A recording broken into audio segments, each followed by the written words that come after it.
Warm welcome to our channel FM Educator.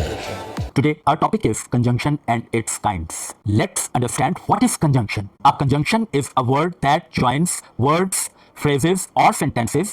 Conjunction एक ऐसा लफ्ज होता है जो कि अल्फाज को, phrases को या फिर sentences को आपस में मिलाता है, जोड़ता है, दो sentences को एक बनाता है. For example, Ali and Ahmed are friends.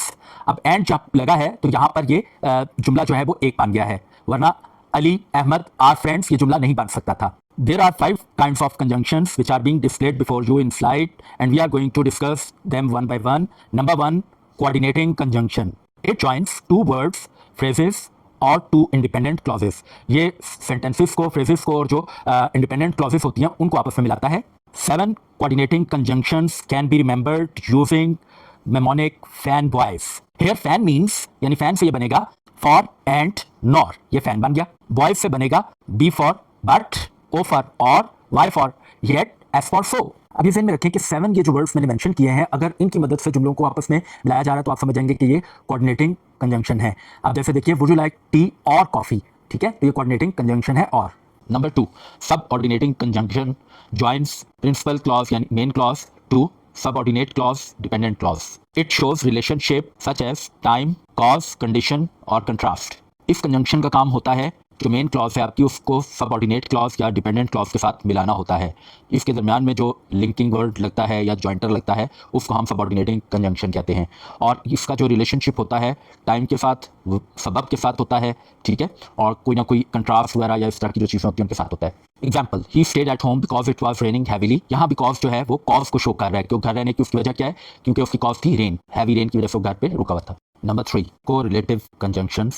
They are used in pairs to join words, phrases और clauses of equal importance.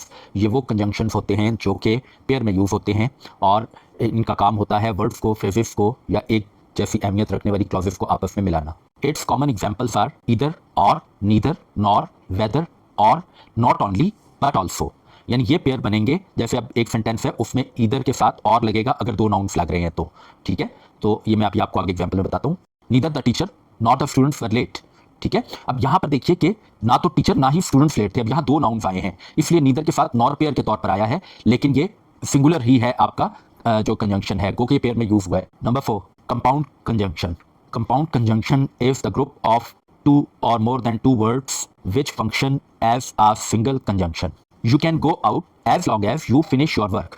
अब यहाँ स्टूडेंट्स देखिए कि ये जो कंपाउंड कंजंक्शन है, कंपाउंड वैसे भी मरकब को कहते हैं, ठीक है, दो या दो से ज़्यादा जो मिल जाते हैं. तो अब ज़ाहिर तो वो कंपाउंड कंजंक्शन यहाँ पर एग्जांपल में मैं आपको बताता हूँ कि एज लॉन्ग एज, ठीक है. अब ये एक लफ्ज़ का सिंगल कंजंक्शन नहीं है जैसे बट, बिफोर, ठीक है, बिकॉज, इस तरह नहीं है, बल्कि एज लॉन्ग एज ये कंपाउंड कंजंक्शन है. लेकिन ये वर्ब जो है सिंगल कंजंक्शन के तौर पे कर रहा है, जैसे because single conjunction, but single conjunction, इसी तरह एज लॉन्ग एज भी जो है वो सिंगल कंजंक्शन है, लेकिन ये है compound. Number 5, conjunctive adverb. Conjunctive adverb connects two independent clauses और sentences. It shows relationship as a contrast, sequence और रिजल्ट.